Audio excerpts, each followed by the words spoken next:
Interested in learning about wine, but not sure where to start? You're in the right place.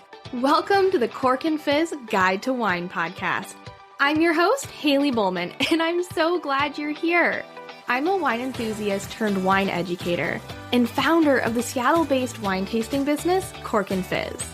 It is my goal to build your confidence in wine by making it approachable and lots of fun. You can expect to learn everything from how to describe your favorite wine to what to pair with dinner tonight, and so much more. Whether you're a casual wine sipper or a total cork dork like myself, this podcast is for you. So grab yourself a glass and let's dive in.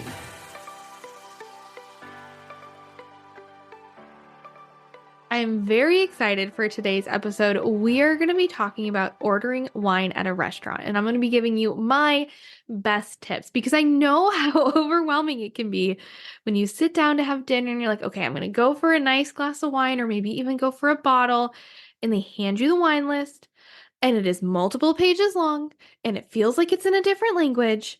Well, the thing is, it is. Wine is made in multiple different languages, and they're all based off their region, which is, in French and Italian and Greek and German. And it's okay that it's confusing, but I am here to help you. So before we get into it, I want to share a quick reminder. If you are not on my mailing list yet, I would love for you to join. When you join, you will get a free shopping guide that has 15 of my favorite wines under $15. Just head to corkandfizz.com, scroll down to the bottom, and there'll be a little section where you can join the mailing list. I send out a weekly newsletter filled with wine tips and recommendations, special offers from me, and so much more. And of course, be sure to check out my virtual tasting club, the Cork Crew.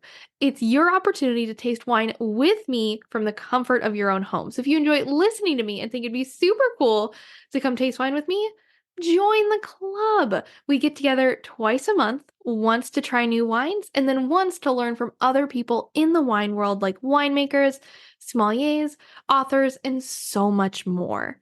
Want to give it a try without the commitment? You are in luck. Right now, I'm offering a free class pass to anybody who wants to try out the Cork Crew. With this pass, you'll be able to join a Cork Crew event of your choosing. No strings attached. You do not have to put a credit card in. You do not have to make an account. You will be my guest. All I need is your email and you will get that class pass. So simply head to corkandfizz.com/free class pass to get your free class pass. All right, let's get into this episode. Now, let's start with going over some of the basics of a restaurant wine list. You'll essentially find two sections of the wine list. The first is the by the glass, also called BTG in the wine world. And the second is the bottle list, or by the bottle. Let's start with just the by the glass list. This is usually much smaller, and this tends to be the most popular wines and wines that go best with the food being served.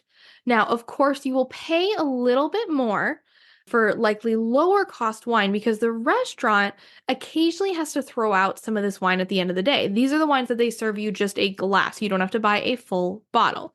Thus, they do have to make up for it by pricing the glass a little higher. So what's interesting is it's common for 80% of by the glass sales for a restaurant being made up of just 20% of the wine. And that usually means just one of the wines on the list tends to sell the most. This wine is typically marked up. They'll make the most money off of this one, so they're going to mark it up a little higher. It is also often the most well-known wine, or the one that people are most familiar with.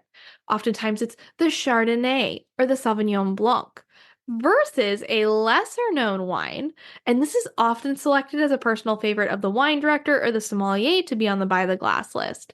This one will be typically priced a bit lower because I don't expect to make as many sales on this glass.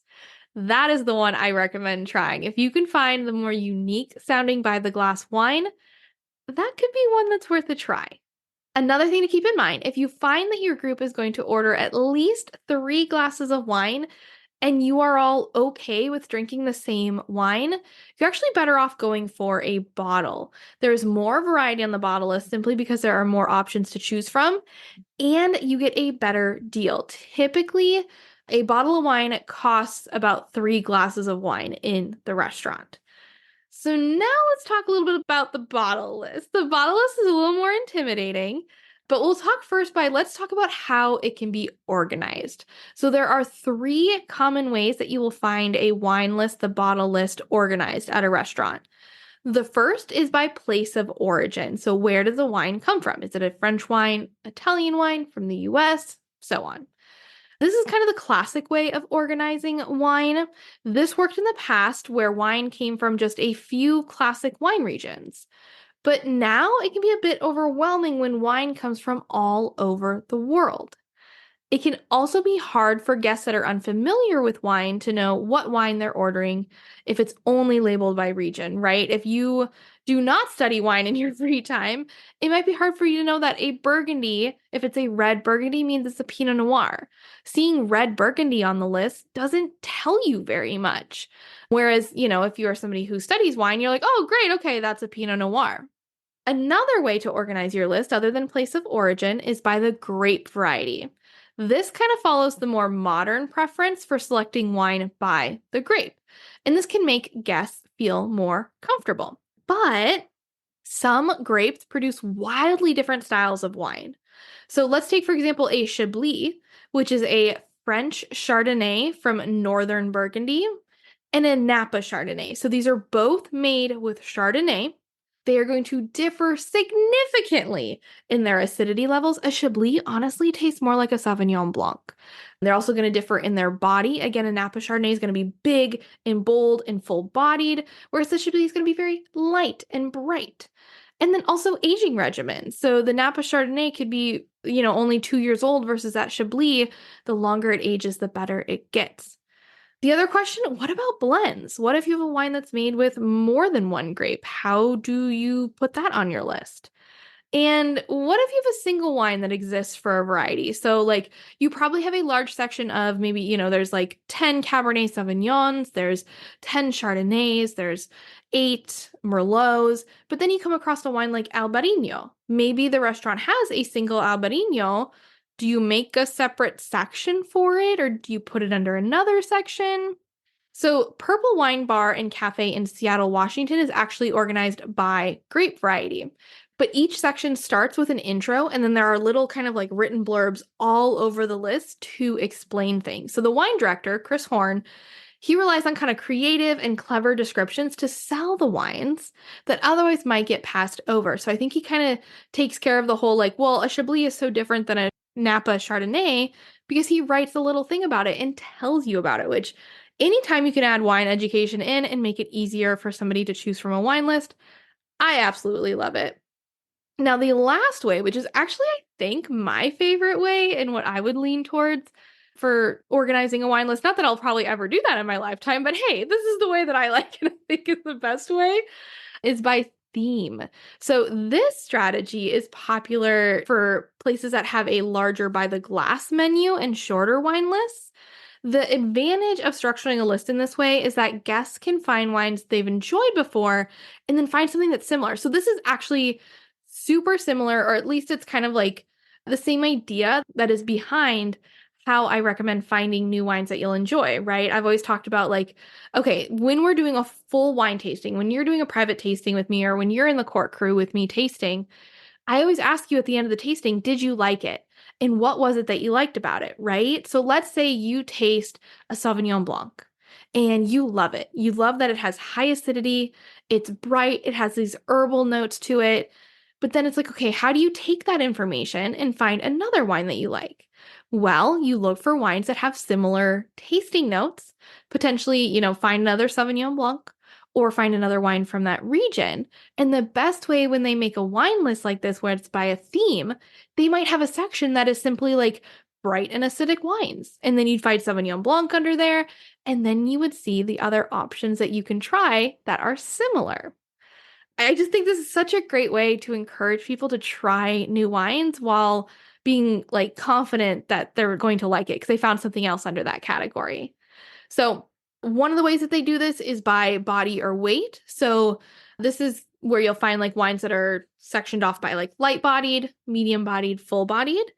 And this is also a really great way to organize a wine list if you're at a restaurant that there are not a lot of sommeliers working. It makes it easier for the waitstaff to navigate the list so they can help you when you're choosing something. There are also some that are grouped by specific characteristics. That's what I was talking about, where they're like, maybe they might have a section that's light and bright.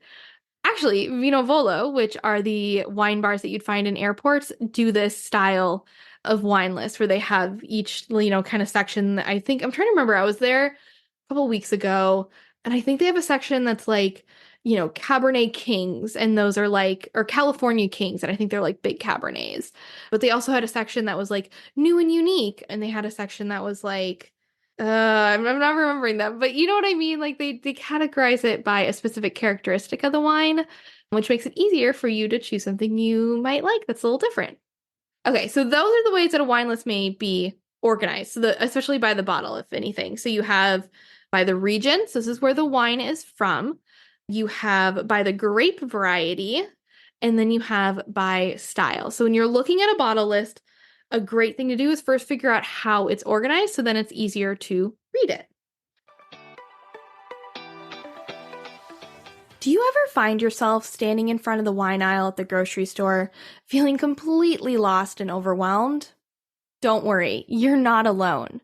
But what if I told you that I have a way to transform the wine aisle from overwhelming into an endless sea of joy and discovery? And it involves drinking wine and joining the most welcoming and fun community. In my Court Crew Virtual Tasting Club, we're all about exploring new and exciting wines in a fun and supportive community. No more feeling intimidated or stuck in a rut of buying the same bottle of wine. Each month, we explore 2 new wines, so you can broaden your palate and explore new flavors. Not only will we taste these wines together, but we'll learn about where the wines come from, essentially traveling the world all through the wine in our glass. Come join the Court Crew, and you'll have the opportunity to taste new wines, meet winemakers and other wine professionals, and connect with like-minded wine lovers from all over the world. Imagine the joy of discovering a new favorite wine and being able to confidently choose a bottle that you know you'll love. So, why not join us? Head to my website at corkandfizz.com/thecourtcrew to sign up. And don't forget to use code WINE101 to get your first month free. And now, back to the show. Now, my next thing I'm going to talk to you about are the sommeliers. Now, sommeliers are wine waiters whose job is to help you order wine. These people are total wine nerds, just like me. They love talking about wine and serving people. That's the one difference. You'll notice I am not a sommelier, as in I don't think I'll ever work in a restaurant again in my life.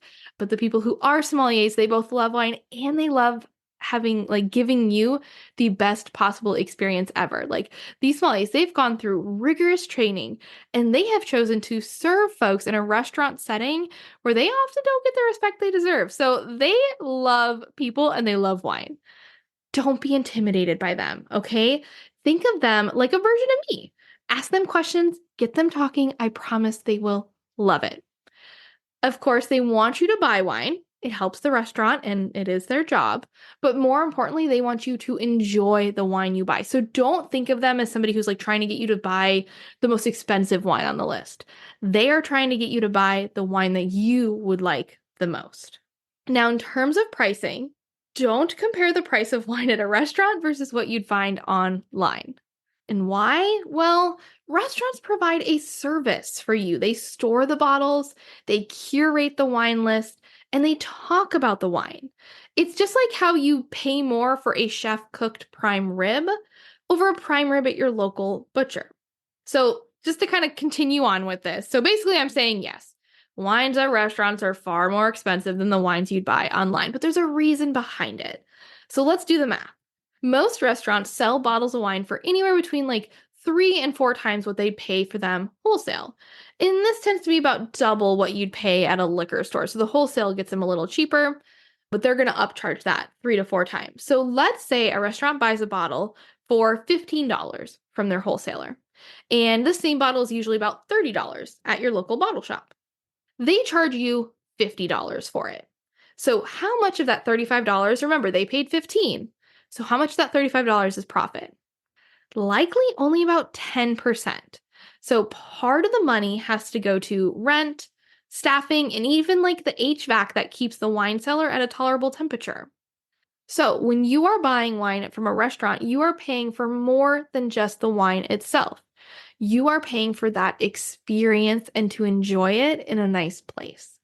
All right, now here are your tips when you go to wine. So we've talked about how the wine list is organized, and we've talked about why it is more expensive to buy a bottle at a restaurant, but it's still worth trying those wines. The other thing I'll say too, super quick, just on the price of wines at a restaurant, one of the other reasons is a lot of times you can find wine at a restaurant that you wouldn't find anywhere else. Some places only sell their wines to restaurants. Or you can find wines that have been aging for a little bit of time that you wouldn't be able to try at home because you'd have to wait another 10 years, right, to have it age. So, restaurants, it is still worth buying even though they are a little more expensive. Now, in terms of choosing which wine to buy, here are my tips. So, tip number one, be willing to try something new. Get out of your comfort zone. A wine list gives you the opportunity to try something totally new without any of the danger. It is very unlikely that you'll absolutely hate the wine that you choose, especially if you talk to the sommelier and they help you find something.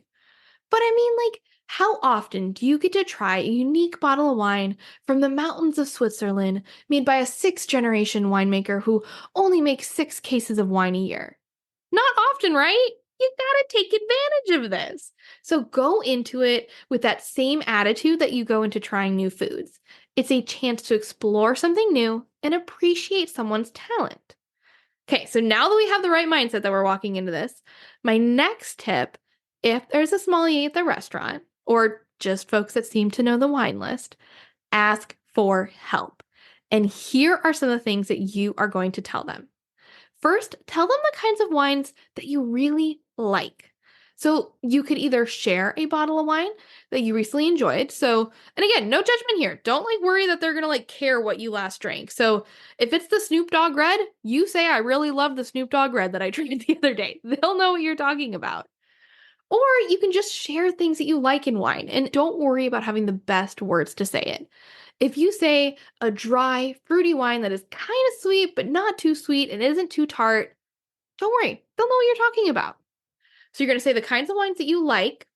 You can also say the kinds of wine or things in wine that you really don't like. So same thing as before. Either say a specific bottle or say something about the wine that you don't like. So like, for example, you might say, I don't like white wines that are so acidic, it makes like my mouth pucker and I just, ugh. Like we will get what you're saying. The sommelier will know what you're saying. So kinds of wines you like, kinds of wine you don't like. Then say the food that you're planning to order. This will help them better pair your wine with your food so you don't have to worry about it. It's literally built in. They'll do that for you. And finally, very, very important, share your price point. My preference is to be straightforward. I'll just say, I'd like to stay under $120 for the bottle. You can also, if you're a little uncomfortable saying it out loud, you can also point to a bottle on the list that is in your price point and say, I'd like a bottle around this price. Avoid saying things like, not too much or a reasonably priced bottle, because those things mean different things to different people, and the sommelier will have a hard time finding your price point. Now, if you don't share your price point, many sommeliers will share recommendations at different price points, and this is to help them narrow it down. Now, you can avoid all this by simply saying your price point in the beginning. But if they do, again, know that they're not trying to price gouge you. They're not trying to get you to spend more or calling you cheap. They're just trying to figure out what your price point is. But again, you can avoid all this. Just say it in the beginning. So an example of something I might say when I go out to eat at a restaurant, let's say I'm out to eat and I say, I'm looking for a wine to try. Tonight, I'm going to order the baked chicken and my husband is getting the shrimp scampi. We really enjoy wines that are kind of earthy, but a good fruit note to them. I had a Mourvedre the other day that was really lovely from California. Really liked that. And I don't like wines that have too much of that like dry feeling, like my mouth is super dried out, like the tannin. Not a fan of that. My price point is about, I'd like to stay probably under $100 if I can. What recommendations do you have? Simple as that. Just say what you like, what you don't like. the food you're ordering, and your price point, and they will find some great options for you. And if you say all this, and then the sommelier says something that you don't understand, ask them questions, okay? They might say something like, okay, well, I'd recommend this wine. It's light-bodied and aromatic, very expressive. And if that means nothing to you, ask them to explain. Just say, oh, what do you mean by aromatic? Or what do you mean by expressive? What kind of flavors could I expect? Or something along those lines. They want you to enjoy the wine. And sometimes in the wine world, we just get so used to speaking a certain language that it just takes reminding us that, hey, I don't know what that word means, for us to be able to speak to you in a language that you understand. Okay, that was tip number 2. Ask for help. Now, tip number 3, if there isn't a sommelier, look for something familiar but different. So, for example, if you enjoy Washington Merlot, maybe try a different Washington red wine like Syrah or Cabernet Sauvignon. Or you could look for a Merlot from a different region like France, Australia, California, or Italy. This is where knowing how the wine list is organized will be very helpful. And tip number 4, I was going to say last tip, but I actually have 5 tips. So this is tip number 4. Ask to try a sip of wine or 2 that is offered by the glass. Now, this only works if it is offered by the glass. Nobody's going to open you a bottle of wine to try a sip of, okay? And sometimes they might not let you do this by the glass either. So it's up to you if you want to ask.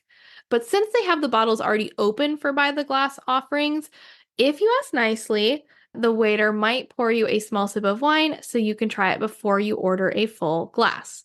Funny enough, I actually did this recently at a bar, but with a type of cider.